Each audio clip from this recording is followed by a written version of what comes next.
Hello बच्चों, चलिए प्रश्न को देखते हैं। निम्नलिखित सारणिकों के अवयवों के उपसारणिक एवं सहखंडज लिखिए। 1 0 0 0 1 0 0 0 1। तो हमें क्या करना है, यहाँ पे उपसारणिक और सहखंडज लिखने हैं इसके। तो सबसे पहले हमने मुख्य अवधारणा देखी।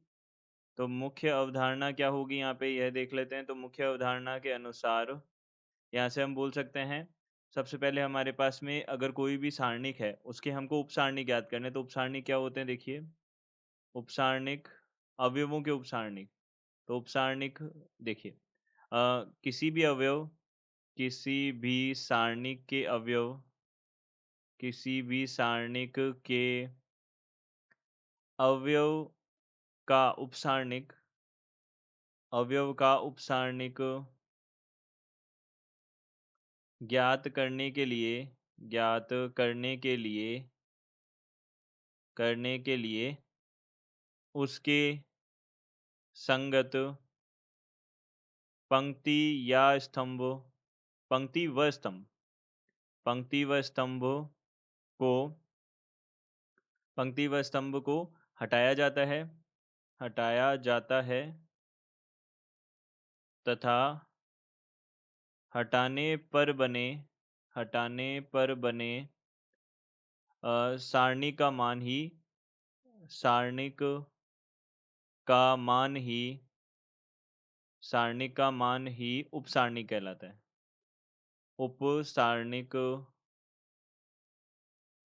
कहलाता है, उपसारणिक कहलाता है। इसे हम किससे प्रदर्शित करते हैं, इसे MIJ से प्रदर्शित करते हैं, MIJ से प्रदर्शित करते हैं।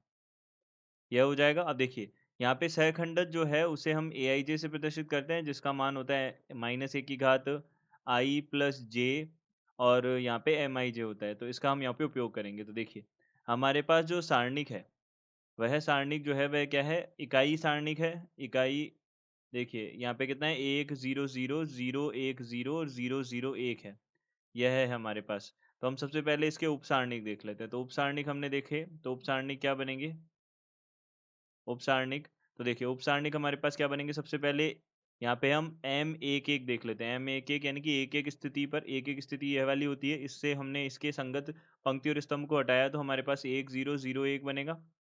इसका मान कितना होता है, 1 होता है। इसी प्रकार से M12 देखे, तो M12 कितना बनेगा, देखिए दूसरी स्थिति पर पंक्ति और स्तंभ को हटाया, तो यहाँ पे कितना बनेगा, 0 0 0 1 बनेगा। तो इसका मान भी कितना हो जाएगा, 0 हो जाएगा। इसी प्रकार से M13 देखा, तो M13 कितना बनेगा, इस तीसरी स्थिति पे हमने हटाया, तो 0 1 0 0 बनेगा। इसका मान 0 हो जाएगा।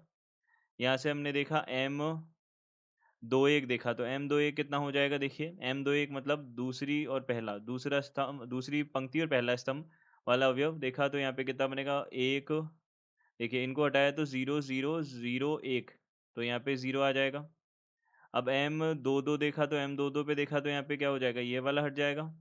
तो इसके संगत पंक्ति और स्तंभ को हटाया, तो 1 0 0 1, ये कितना बन जाएगा, 1 बन जाएगा। फिर हम इसी तरीके से M23 देखते हैं। M23 कितना हो जाएगा, देखिए 23 देखा, तो यहाँ पे 23 ये वाला अवयव, इसके संगत पंक्ति और स्तंभ को हटाया, तो 1 0 0 0, यहाँ 0 हो गया। उसके बाद में M3, यहाँ पे कितना आ जाएगा, M31 आ जाएगा। M31 को देखा, तो यह कितना आ जाएगा, देखिए M31, ये वाला हटाया, तो 0 0 1 0, तो 0 0 1 0 यह आ जाएगा। तो इसका मान कितना आ जाएगा, यहाँ पे 0 आ जाएगा। फिर इसी प्रकार से M32 देखा, तो M32 कितना आ जाएगा, देखिए 32 हमारे पास कितना आ जाएगा, इसके संगत हमने हटाए पंक्ति और स्तंभ, तो यहाँ पे 1 0 1 0 0 0 आ गया, तो यहाँ पे 0 आ जाएगा।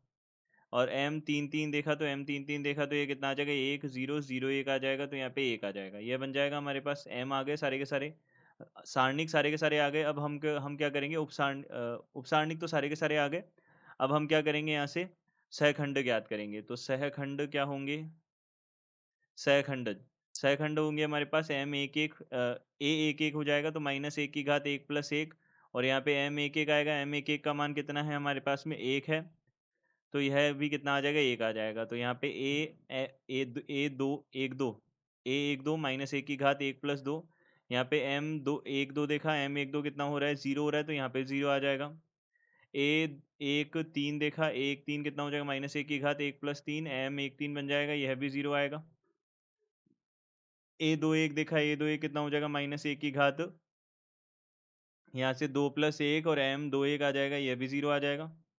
इसी प्रकार ए 2 2 यहाँ पे -1 की घात, यहाँ पे 2 + 2 और यहाँ पे m 2 2 आ जाएगा। इसका मान कितना आ जाएगा? 1 आ जाएगा, क्योंकि m 2 2 हमारे पास 1 है। फिर इसी प्रकार से ए 2 3 देखा, माफ़ कीजिएगा, ए 2 3 देखा, तो ए 2 3 देखिए आगे वाले पे देख लेते हैं। एक m ए 2 3 -1 की घात 2 + 3, यहाँ पे m कितना हो जाएगा? 2 3 हो जाएगा।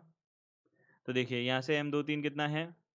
m 2 3 है हमारे पास में 0, तो यहाँ पे कितना आ जाएगा? यहाँ 0 आ जाएगा। इसी प्रकार से ए 2 3 के बाद में 3 1 आ जाएगा, तो -1 की घात 3 + 1, यहाँ पे m 3 1 आ जाएगा, तो m 3 1 का मान 0 है, तो यहाँ 0 आ जाएगा।